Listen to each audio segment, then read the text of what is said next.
So ito na nga, dumating na yung order natin sa TikTok na payong. Matibalita ako, napakatibay daw nito at napakalaki sa maliit na size niya. And tingnan nyo yung hawakan na a-adjust yan. Pwede nyo isabit and then i-lock sa mga bag or kung saan nyo man gustong isabit. Then yung lock niya, snap button, i-click nyo yan ng ganyan. Then automatic na nga pala itong payong. Pipindutin nyo lang to. And balita, 20 ribs daw. buka na natin habang umuulan. Uy! Kung makikita nyo, ito yung 20 ribs. bila. Yan. Then balita ko, napakatibay daw nito. Subukan na natin. Oh. Uy!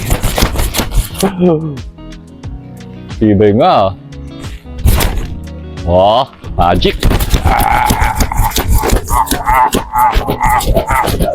Bago bili natin, so sinubukan natin kung matibay talaga to. Ay, napakatibay nga nito, payong na to.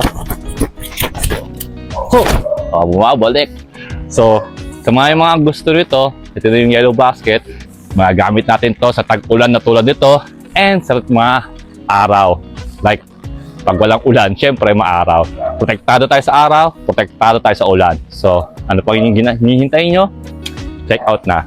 Thank you. Bye!